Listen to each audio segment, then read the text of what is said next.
Hey YouTube, what's up? This is the Reluctant Nabi back again. Um, all right, y'all gonna have to pay attention to this one. All right, and this goes out to the Egyptian Hotep Black Woman is God fools. All right, this is how Black woman God worship, i.e., being sprung on the cat, um, destroyed a pharaoh and the kingdom. And you would have this honesty and stuff like that that plays into this. But I want y'all to understand this story from this perspective. All right. This is the Battle of Pelusium. And I put ancient origins, um, www.ancientorigins.net/history, right? And this was a victory decided by cats. So basically, before I get started, let me greet everybody again. Ola Gudad, Havardan Hadu, Oi to the Bang, Vasas Los Bonjour, Mezimi Kedu Bawani Konichiwa, Ni Hao Ni Ama, Sani Bonani, Jumbo Habarigani, Assalamu alaikum and Shalom and Guten Tag to my brother out there in Deutschland. All right, so basically, here we go. Y'all, like I said, I'm gonna be spitting knowledge on this channel, so I hope y'all bring pens and paper. I was going to do a live show, but um, kind of had to put that on the back burner. I'm gonna do it tomorrow because I had some of the youth that was going to help me set up, and I haven't made my way to go get them yet. All right. So basically, here we go. Hey, brothers, real quick, don't forget to like, share, subscribe, and comment. But, brothers, let's get those thumbs up. All right. Really, really important for the viewing of other brothers that the first ones that start to see this get those thumbs up. All right. So let's get back to the show. The Battle of Pelusium, you know, they say it's a important battle that took place 6th century BC, in which the Egyptians were decisively defeated by the Persians, and the Persians became the new rulers of the land. Hold on, the battle is one of the earliest known examples of psychological warfare. Knowing that the Egyptians worshipped the cat as a symbol of the goddess Bastet, so they worship the black woman and her symbol. Cambyses to order his order his warriors to paint images of the cat goddess on their shield during the battle itself. The army was said to have followed behind a large group of cats, and the Egyptians who were unwilling to harm sacred cats were forced to surrender the city to the Persians.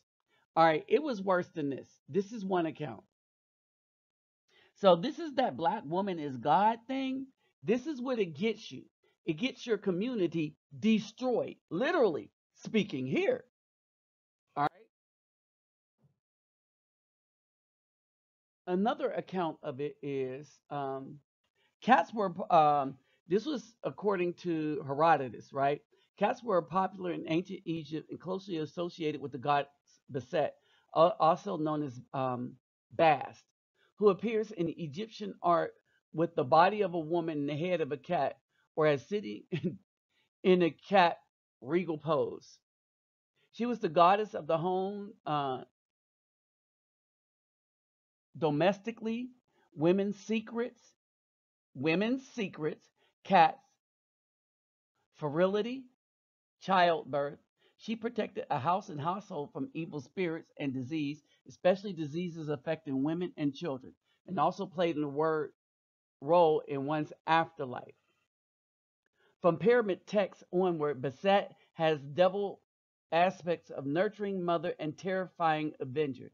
It is the demonic aspect that mainly features in the coffin text and the Book of the Dead. It is the demonic aspect For those of you who want to worship the woman, it is the demonic aspect that mainly features in the coffin text in the Book of the Dead and in medical spells.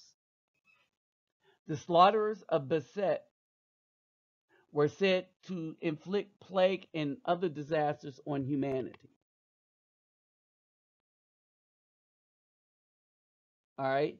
And so, and this is the outcrop of everything of white worship, everything the white man used to get you to worship the white man, the white Jesus, painting everything white and stuff like that. And then having the preachers running around telling you you need to follow Jesus instead of the commandments and stuff. And that's why I don't follow no religions and stuff. I follow the commandments, which aren't religion, right? The same tactic that the white man was using on the world, the black woman and her followers are using on the black community. She got her preachers running around, oh, worship the black woman. We all came from the black woman, so there, ergo, the black woman is God. Yes, she's never created anything, and she's only destroyed things that men created. But still, we want you to worship this black woman who's God. You see what I mean? That's her people. Now, basically, according to Herodotus, Cambyses II invaded Egypt after being insulted by Amasis. Cambyses II had written Amasis asking for one of his daughters as a wife, but Amasis was not wishing to comply, sent a daughter of his predecessor, Apries. The young woman was insulted by this decision, especially since it was a tradition that Egyptian women were not given to foreign kings. And when she arrived at Cambyses' court, she revealed her true identity. Cambyses II accused Amasis of sending him a fake wife and mobilizes troops for war. Okay? Now, understand this.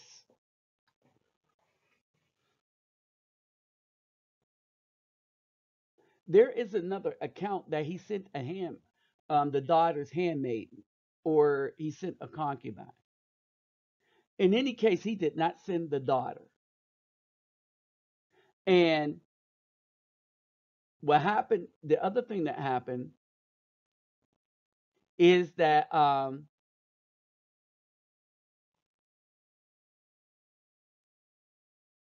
he agreed to send his daughter, which is what made the insult so great.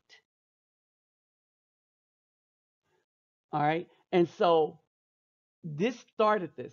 Now, as a political gesture, had he sent one of his daughters, they could have made ties between the Assyrians and the Egyptians. But as you see, this is what happened. Now,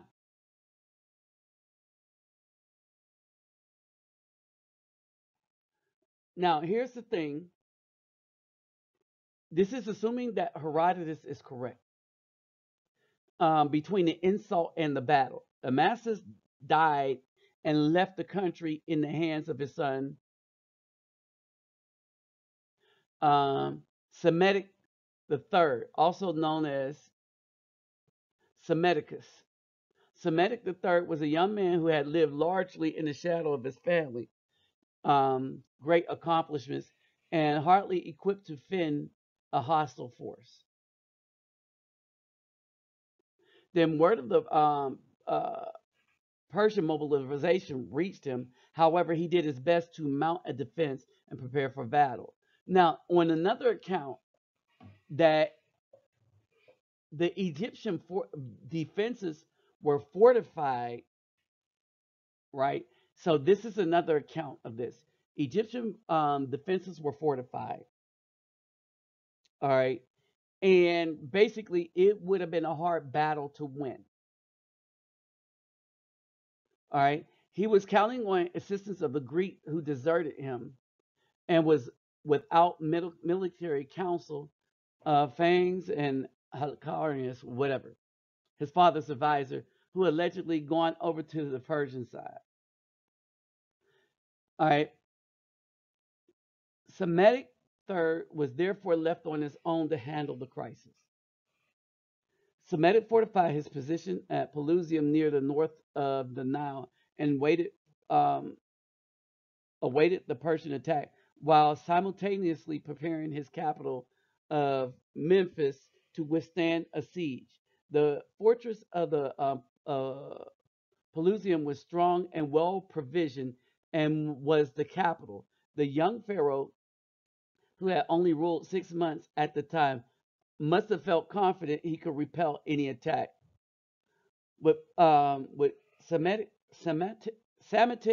the third did not count on, however, was excuse me, Cambyses II's cunning. I forgot to bring a cup of water to drink. Now, one moment. I'm gonna get something to drink. All right, and so we have the second century CE writer Polyaenus describes Cambyses' second approach in his stratagems, which he wrote in the hopes of helping Marcus Aurelius and Verus in their campaigns. All right, Polly recounts how the Egyptians were successfully holding back the Persian advance when Cambyses II suddenly switched tactics. The Persian king, known the veneration of the Egyptians held for cats, had the image of Basset painted on his shield and further arranged his frontline dogs, sheep, cats, ibises, and whatever other animals Egyptians hold dear. All right, and that's where he pulls this from. The Egyptians under Sem- Semantic third, seeing that their own beloved goddess on the shields of the enemies and fearing to fight lest they injure the animals being driven before the enemy, surrendered their position and took flight in a rout. Many were massacred on the field, and Herodotus reports seeing their bones still in the sand many years later. He even commented on the difference between the Persian and the Egyptian skulls.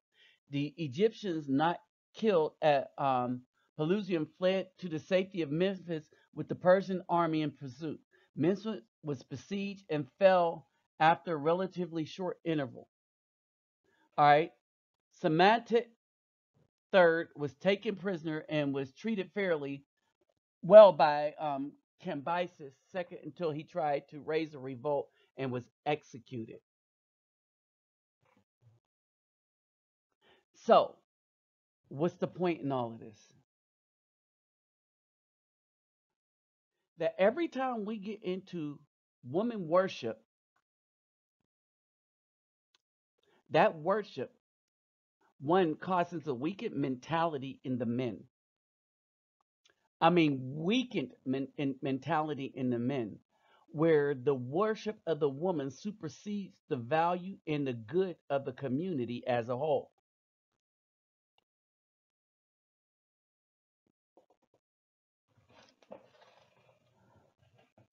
For fear of riling up the demonic anger of the woman, the men of Egypt died in a rout behind the worship of the woman. And yes, she was a black woman because the Egyptians were still black at this time. And they call it psychological warfare. And the other account is that as the Persians were mopping up the Egyptians, they mocked them for worshiping a woman. So, in another account, not only were they mocked the men, and the reason why they were massacred because they seen them as weak because they worshiped the woman. And they're like, how do you give up your kingdom for the worship of the woman? It was beyond them, and they laughed at them. They were mocked. Understand this.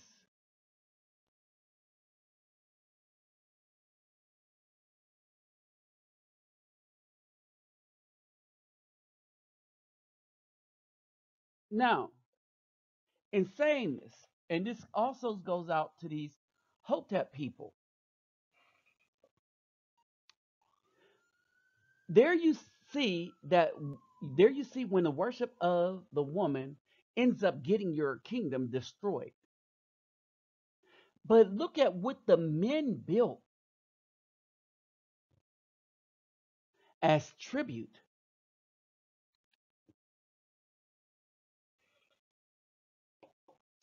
Keep in mind to you Egyptologists that all but one of the pharaohs were men. And the pharaoh Hatshepsut, that was a woman, was pretending to be a man the whole time and had men that were directing her. Okay, so let's just not get this twisted in any way, shape, form, or fashion. All these things that were built and the strength of Egypt came on their men, the ingenuity, the men. In every culture, the difference is that the women were never equal to the man. Still aren't equal to the man, ain't going to ever be equal to the man.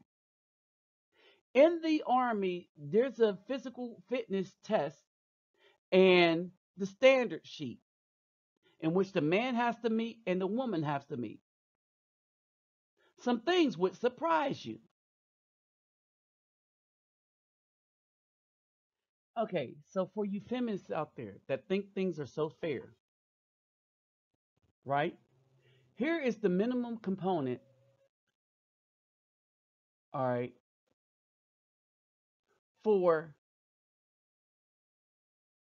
the male versus the female army.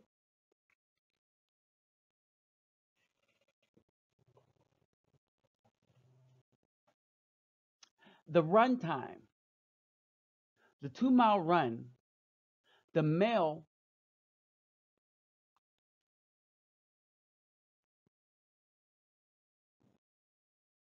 or whatever the run time is 13 minutes, 36 seconds for the male.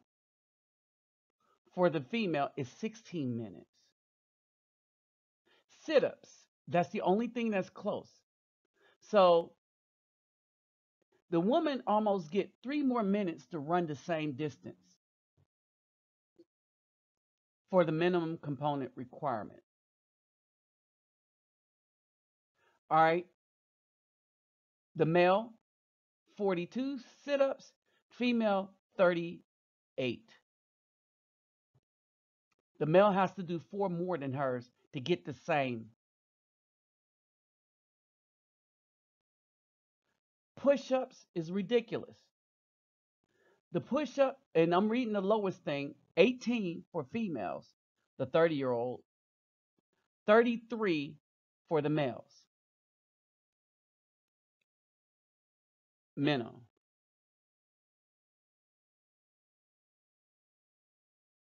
All right, and this might be the Air Force because this is a mile and a half.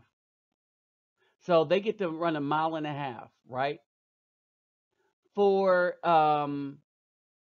in the Army is 15 for the 2 mile run, or it might be 15 or 16. It's 16 minutes for the 2 mile run, and the girls, the women, they get 18 or 19 minutes. All right, so let's look at the Marines. All right, and you will see the same thing that the males will always have to do more, and the women can do less and be considered equal as far as the points that they get. And why do they do this? So that women can be in the military. So it won't be that hard for them to serve with men. They have different standards. Their standards are lower. They have a lower threshold. They get more um, they get more minutes to run.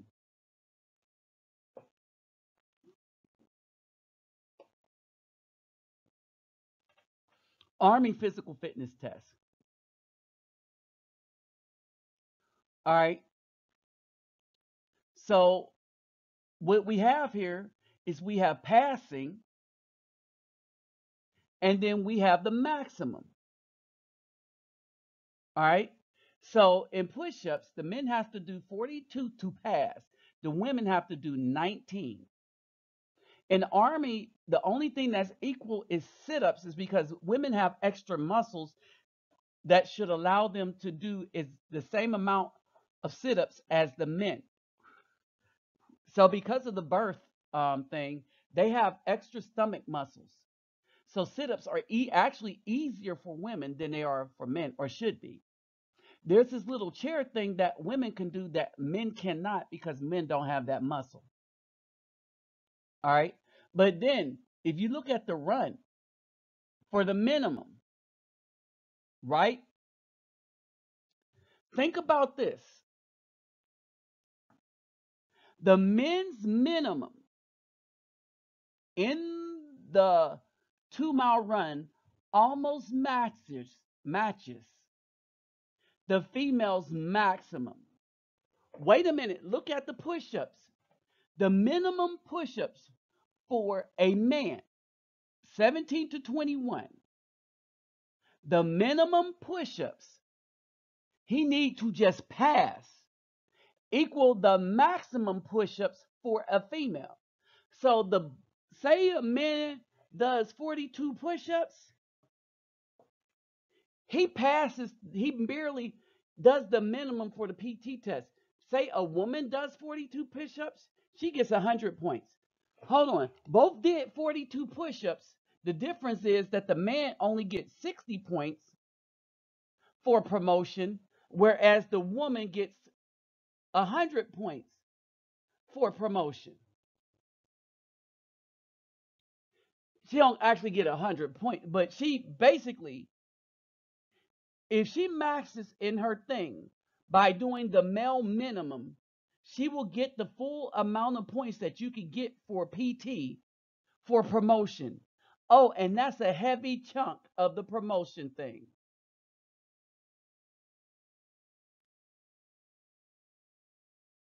You understand? So basically, in order, a woman, if she does the male minimum, she maxes in points, which means that she would be promoted before the male that's stronger than her.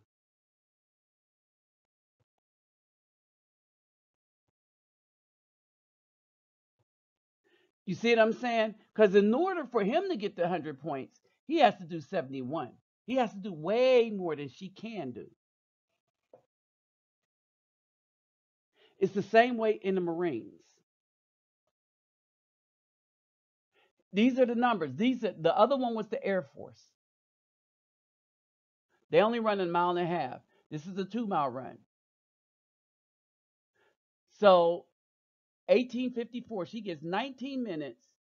Well, 1854, and he gets 1554.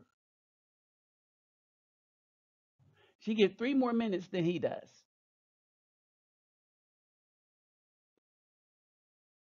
You understand?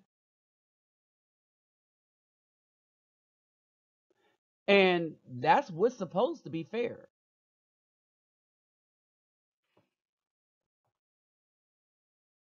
All right. The women worship, it has nothing to do with equality because I just showed you that the women, nobody considers the women physically equal to the man. The women don't build anything either. Again, I just showed you nobody thinks that the woman is physically equal to the man. The woman is not equal to the man. The woman equal means the same in every aspect, and she's not. The difference is that the black man value the contribution of the woman and her contribution as a female with feminine and femininity was just as important as the male with masculinity.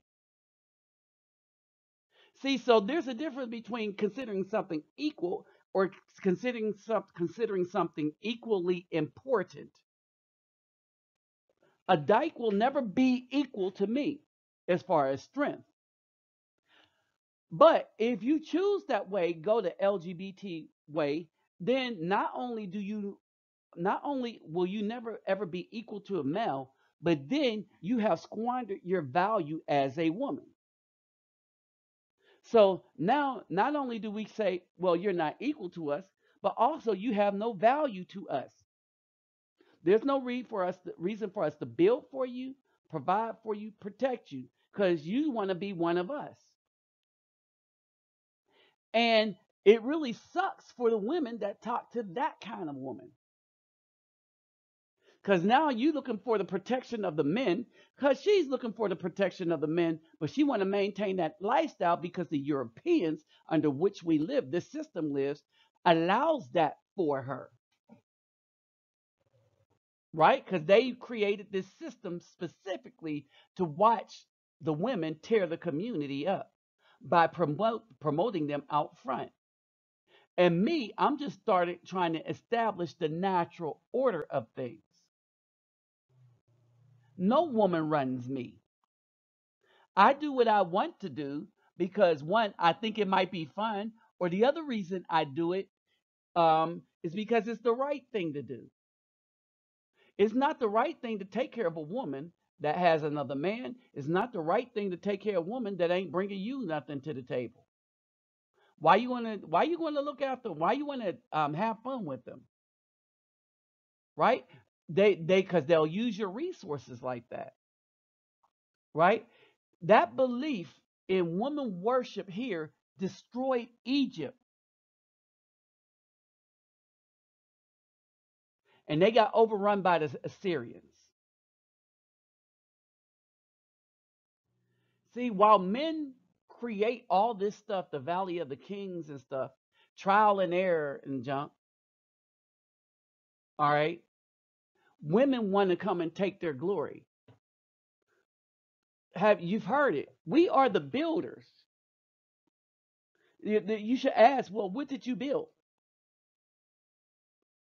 The women come to you. The women's are the creators, the builders and stuff. Yet they have created nothing and built nothing. As a matter of fact, the Nubians, when they got a queen and she led the Nubians, that's when the Egyptians went and ran on them and absorbed them. Every nation that was run by a queen, with the exception of the European nations, is because the queen is more of a political power than um, force power. She don't lead people out in battle like Queen Elizabeth did not. All right. And at that time, they respected the crown. It was all about the crown, not necessarily who was under it. That mess don't work in Africa. It's all about who's the king is and what happens when the king leads out into battle. Battle. All right. And this is what we have. A woman can't lead men into battle. I mean, she could, but then they would be decimated. Remember, we were talking about the natural laws. Part of the consequences of not obeying the natural laws of femininity and masculinity is that when you don't obey it, you get what's happening in the black community. And what's happening in the black community is an abysmal disaster. And no one can argue that. Period. Remember, all these organized religions are evil and they're no good for us. So I'm going after them all. Y'all know what time it is. Share it. Oh, and brothers and sisters, any BAW, aka Eve the betrayer, still seeking to be worshipped as a god, let them hit that wall alone and let judgment come for that wicked one. With that said, I'm out again. The wall.